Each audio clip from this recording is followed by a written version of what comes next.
Israel ഇറാനെ അടിച്ചാലെന്ത്, Iran Israel അടിച്ചാലെന്ത്, America ഇറാനെ അടിച്ചാലെന്ത് എന്നൊക്കെ നമ്മൾ സാധാരണക്കാർ പലപ്പോഴും നമ്മുടെ ബുദ്ധിശക്തി കൊണ്ട് നമ്മൾ ആലോചിക്കും.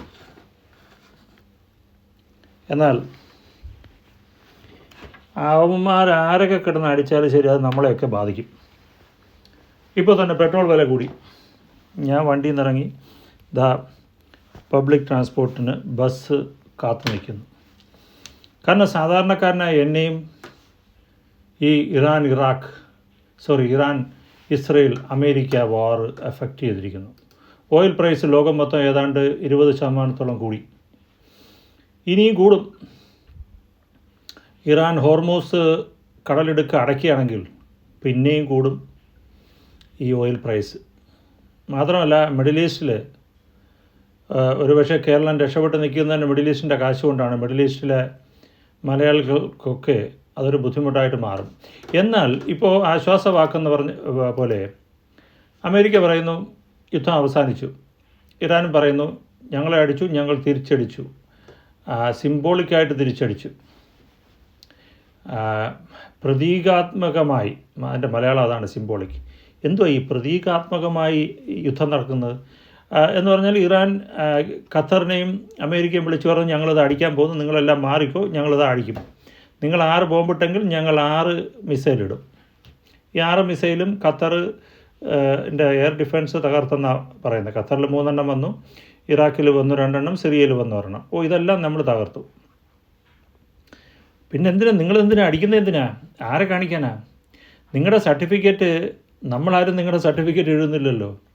ട്രംപ് ഓരോ പ്രാവശ്യം പറയും ആ യുദ്ധം നിർത്തിയത് ഞാനാണ്, ഈ യുദ്ധം നിർത്തിയത് ഞാനാണ്, നിർത്താൻ പോകുന്നു. എന്നിട്ടും രാജ്യങ്ങൾ തമ്മിലടിക്കുന്നു. ഇസ്രയേൽ അത്ര ഹാപ്പി അല്ലാന്ന് തോന്നുന്നു. ഇസ്രയേലിന് പിന്നെയും പേടി തുടങ്ങി.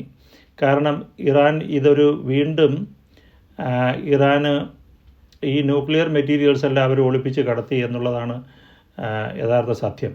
ഈ അടിക്കുന്നതിന് മുന്നേ അവർക്ക് വീണ്ടും ഒരു ന്യൂക്ലിയർ വാർഹെഡ് ഉണ്ടാക്കാനായിട്ട് കൂടുതൽ സമയമൊന്നും വേണ്ട. ഏകദേശം 95% അവർ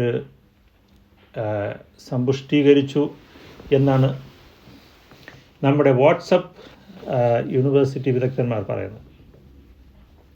ഏതായാലും അടി നിന്നത് വലിയ കാര്യം. അല്ലെങ്കിൽ മിഡിൽ ഈസ്റ്റിലെ ഗുഡ്സ് മൂവ്മെൻറ്റ്, ഓയിൽ മാത്രമല്ല അവിടേക്ക് വരുന്ന സാധനങ്ങളുടെ മൂവ്മെൻറ്റും പ്രശ്നത്തിലാവുമായിരുന്നു. എന്നിരിക്കലും ഇറാൻ അങ്ങോട്ട് വഴങ്ങിക്കൊടുക്കാൻ തയ്യാറല്ല എന്നാണ് തോന്നുന്നത്. ഒരുപക്ഷേ ഇറാൻ്റെ ഭരണമാറ്റമായിരിക്കും അമേരിക്ക മുന്നിൽ വച്ചിരിക്കുന്ന ഒരു തുറുപ്പ് ചീട്ട്. അതിൽ ഇറാൻ വീഴുന്നുണ്ടാവില്ല. എന്നാൽ ഈ അടി കാണിക്കുന്ന ഇറാനെ തിരിച്ചടിക്കാനുള്ളൊരവസരം കൊടുത്തത് വഴി ഇറാനിലെ ഖമൈനിക്ക് ഒരു സേഫ് എക്സിറ്റ് അമേരിക്ക ഒരുക്കി കൊടുക്കാം എന്നുള്ള ഒരു എഗ്രിമെൻറ്റിൽ ആണ് ഇത് ചെയ്തിട്ടുണ്ടാവുക. വരും ദിവസങ്ങളിൽ അത് ക്ലിയറാവും. അതായത് ഖമൈനി, നമ്മുടെ സിറിയൻ പ്രസിഡൻറ്റ് ബാഷർ അസാദ് റഷ്യയിലേക്ക് പോയത് പോലെ തന്നെ ഖമനൈ എന്നാണ് പറയുന്നത്, അയത്തുള്ള ഖമനൈക്ക് ഒരു സേഫ് എക്സിറ്റ് റഷ്യയിലേക്ക് ഒരുക്കി കൊടുക്കുകയോ നിയർ ബൈ മറ്റു രാജ്യങ്ങളിലേക്ക് ഒരുക്കി കൊടുക്കുകയോ ചെയ്യാം എന്ന് അമേരിക്ക സമ്മതിച്ചിട്ടുണ്ടാവും. ഇസ്രയേലും അതിനൊരു പരിധി വരെ സമ്മതിച്ചിട്ടുണ്ടാവും. അങ്ങനെയാണെങ്കിൽ ഇതിൽ വിജയിക്കുന്നത് മറ്റാരുമല്ല, ഇറാൻ ജനത തന്നെയാണ്. ഇറാനിലെ ജനത പേടിച്ചാണ് അവിടുത്തെ ഭരണകൂടത്തെ സപ്പോർട്ട് ചെയ്യുന്നത്.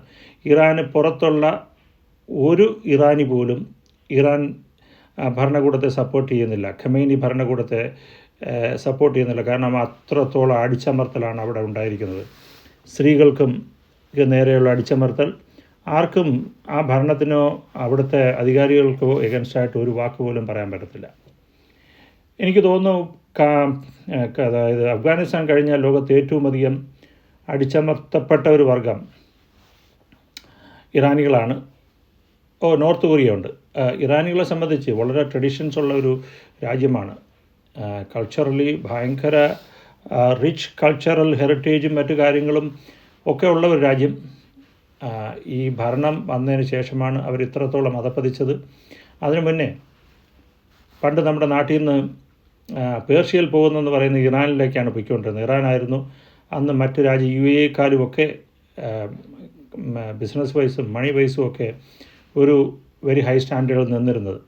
ആ നിലയിലേക്ക് തിരിച്ചു പോകാൻ ആ ജനതയ്ക്ക് പറ്റും ഈ ഭരണമാറ്റം ഉണ്ടായാൽ. അതുണ്ടാകട്ടെ എന്ന് ഞാൻ പ്രതീക്ഷിക്കുന്നു. കാരണം അതുണ്ടായാൽ നമ്മുടെ ആൾക്കാർക്ക് വീണ്ടും പേർഷ്യയിലേക്ക് പോകാമല്ലോ. വഴിനോട്ട കാഴ്ചകളിൽ ഞാൻ ബാലവേണു.